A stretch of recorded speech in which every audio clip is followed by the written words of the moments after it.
I paid homage to an artist in my video on how maybe trolls are a good thing once upon a time, but I want to honor another artist that was also super helpful in my journey and still is.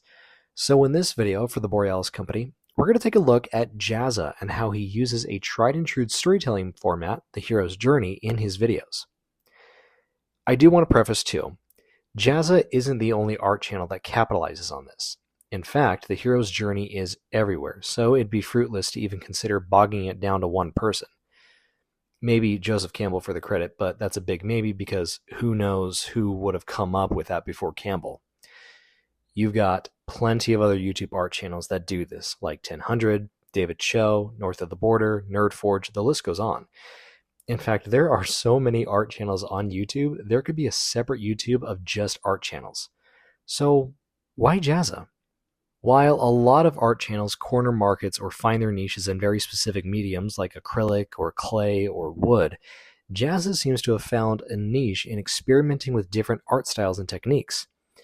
He'll find some on TikTok, for example, like with pendulum painting, or using a mop instead of a brush, or using sand or different art products. Either way, Jazza is focused on the experience of creation more than he is on the creations themselves. Now, that's not to discount his finished works, because he does do amazing work. My personal favorites are the dome paintings that he's done just for the perspective bending alone. But that's a perfect way to keep people engaged and intrigued with your content, which is why he's made it such a successful business. He clarifies the mission, and like a Mythbuster, he sets out to accomplish it. Whether or not he succeeds, that's up in the air. And for some viewers like me, that's not the point, because I know Jazza is an artist, and I know he can make things that only he can make. Nobody else in the world can make a Jazza art piece. So I know he's going to accomplish it no matter what. The point is to see how the journey gets him there. Which leads me to the next point.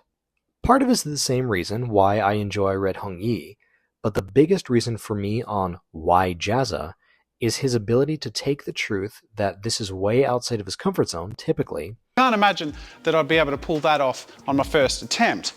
And use a combination of his lack of experience and, frankly, his honest energy to create a narrative that lets the audience, one, connect with Jazza as almost a friend, and two, be let into his mind so we can experience this journey vicariously through him. In the words of our favorite hitman Jules, personality goes a long way, because it helps someone be a person to us. All of the other channels I mentioned do this as well in their own way, although I would argue David Cho takes on more of a mentor or sage archetype approach. But that combination resonates a lot with a viewer like me based off of my preferences and likes. Every time a Jazza video comes on, I look at it not thinking he's saying, here's what I'm doing, but rather, here's where I'm going, and watch me get there. And that immediately switches it from content to post just because to a story that he's sharing with his audience, which is why Jazza is one of my biggest influences in the YouTube and the art domains. Thanks for watching, everybody. If you like this, please consider liking and subscribing, not just to this video and to this channel, but please subscribe to Jazza. He has earned it the world over, and I know that spreading the love is only going to make it better. Not to mention, I do want to know in the comments too, what art channel do you enjoy and want to share in the comments section, so that way we can broaden awareness of the YouTube art world?